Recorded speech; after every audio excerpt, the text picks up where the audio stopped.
সুপ্রিয় চাষী ভাইরা, আসসালামু আলাইকুম। এগ্রো ইনফোবিডি চ্যানেলের পক্ষ থেকে আপনাদের সবাইকে স্বাগতম।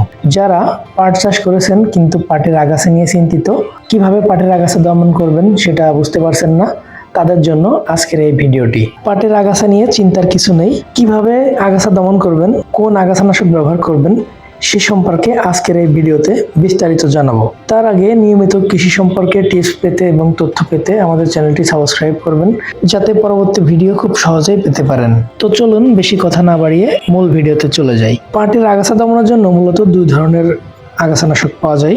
প্রথমটি হলো প্রি ইমার্জেন্স, মানে বীজ বপনের আগে, আগাছা জন্মানোর আগে ব্যবহার করা হয়, এবং দ্বিতীয়টি হলো পোস্ট ইমার্জেন্স। তো আমাদের দেশের বেশিরভাগ চাষিরাই পোস্ট ইমার্জেন্স আগাছানাশক ব্যবহার করে থাকে। এটি হচ্ছে আগাছা জন্মানোর পরে ব্যবহার করা হয়। প্রি ইমার্জেন্স আগাছানাশক 2 থেকে 3 দিনের মধ্যে ব্যবহার করতে হয়, অথবা যেদিন বীজ বপন করা হয় ওই দিনে ব্যবহার করা হয়।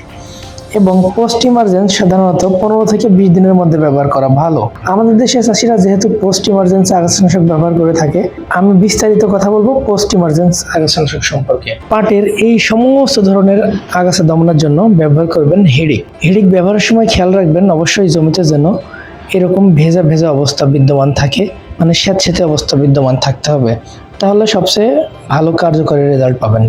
এবং হিড়িক ব্যবহারের মাধ্যমে আপনি শামা, বিরকিনি, দূর্বা, ভাদাইল বা মুথা ইত্যাদি ঘাস দমন করতে পারবেন। এছাড়াও শাক নোটে, কাটা নোটে যে চড়া পাতা জাতীয় আগাছাগুলো আছে সেই আগাছাগুলো কিন্তু দমন হয়ে যাবে। তো কিভাবে ব্যবহার করবেন এখন আমি ব্যবহার বিধি সম্পর্কে বলবো। প্রতি লিটার পানিতে 1 মিলি হিড়িক মিশিয়ে স্প্রে করবেন। অর্থাৎ আপনার 50 মিলি হিড়িক যদি হয় তাহলে 50 লিটার পানি, এবং যদি 100 মিলি হিড়িক হয় তাহলে 100 লিটার পানি স্প্রে করবেন। এবং জমির পরিমাণ হবে 50 মিলিতে 33%, এবং 100 মিলিতে 60 থেকে 66%। তো এভাবে যদি আপনি জমিতে ভেজা স্যাঁতসেঁতে অবস্থা বিদ্যমান থাকা অবস্থায় হিড়িক ব্যবহার করেন তাহলে আপনার এই সমস্ত আগাছা একেবারে নির্মূল হয়ে যাবে, এবং সময় লাগবে 5 থেকে 7 দিন।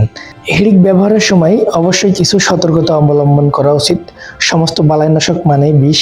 তো যখন আপনারা হিড়িক ব্যবহার করবেন অবশ্যই পানাহার থেকে বিরত থাকবেন, এবং চোখে মুখে না লাগে এজন্য সেফটি বস্ত্র পরিধান করবেন। যদি কখনো কেউ ভুলবশত গিলে খেয়ে ফেলে তাহলে অবশ্যই বমি করাবেন, আর যদি অচেতন থাকে তাহলে কখনোই বমি করাবেন না, দ্রুত ডাক্তারের কাছে নেবেন বা হাসপাতালে নেবেন। ভিডিওটি ভালো লাগলে অবশ্যই লাইক করবেন, এবং যদি কোনো প্রশ্ন থাকে তাহলে অবশ্যই কমেন্ট করে জানাবেন। নতুন নতুন ভিডিও পেতে এবং কৃষি সম্পর্কে টিপস পেতে আমাদের চ্যানেলটি সাবস্ক্রাইব করবেন।